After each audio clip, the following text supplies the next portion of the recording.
Hello, my name is Fabiola Martin and I've been the president of International Retrovirology Association for the last 3 years. Today, 10th of November 2025, is the World HTLV Day, and to honor this occasion, I would like to provide you with an update on international developments in our effort to eliminate HTLV.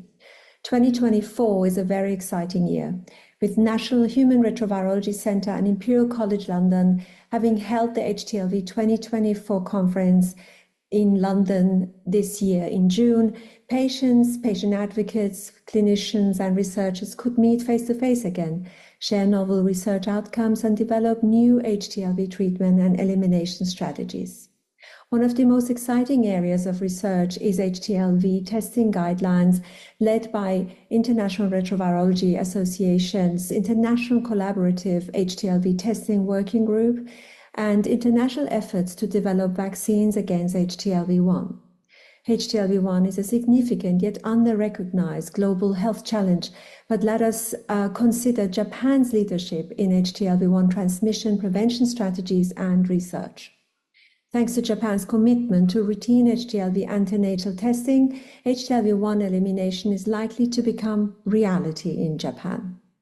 Japan has also pioneered HTLV-1 research with 3 national registries and biodepositories. The JSP-FAD registry, with 3,700 registered people living with HTLV-1, Japan facilitates the collection and access to vital biological samples for research. Then there is HAMNet, a longitudinal research strategy and registry of 500 patients living with HTLV-1 associated myelopathy, contributes to longitudinal clinical data and sample collection. Finally, the aggressive ATL registry, with 600 patients diagnosed with ATL, adult T-cell leukemia, it continues to gather essential clinical data and treatment outcomes. It is important to note that Japan does not just test and collect data on people living with HTLV-1. This would be unethical. I'm proud to say that Japan, as well as other countries such as Brazil, France, Iran, Peru, Sweden, and UK, have well-established HTLV-1 models of care and treatment pathways for all patients diagnosed with HTLV-1, so that no patient is left behind. But let me share with you our greatest success in 2024. Brazil has made antenatal HTLV testing mandatory. With about 2.5 million births annually, Brazil's commitment must be acknowledged and applauded as a major step forward towards the elimination of HTLV-1 at a time of extreme economic hardship and political uncertainty.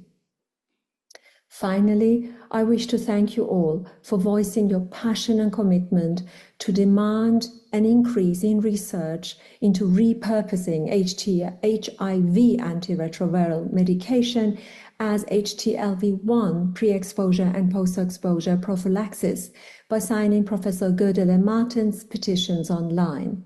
With more than 900 international signatories, she has been able to connect and encourage the pharmaceutical companies, Gilead and especially ViiV, to consider supporting our efforts to protect neonates exposed to HTLV-1 by conducting HTLV-1 pre- and post-exposure studies to prevent the transmission of HTLV-1. Beyond neonates, obviously, any efforts around HTLV PrEP and PEP drug trials will also benefit and prevent and reduce the sexual transmission of HTLV-1. Let me finish by sharing with you IHRVA's vision. We want to encourage all countries to make HTLV a notifiable, communicable, sexually and vertebrally transmitted virus. We ask for national and international HTLV elimination strategies that are deeply embedded in public health strategies, and we want pharmaceutical companies to take an interest in developing HTLV vaccines and HTLV pre- and post-exposure prophylaxis medication. So in conclusion, HTLV-1 research and prevention strategies are at a critical point globally, with significant advances in testing, prevention and treatment, and we continue building international partnerships. IHRVA has a pivotal role to play in developing comprehensive strategies for managing and ultimately eliminating HTLV-1. But without you and without our patients, without the patient advocates, we will not be able to continue the progress. So I would like to encourage you to continue support us and to continue to believe that we can eliminate HTLV together one day. Thank you for listening, and goodbye and stay safe.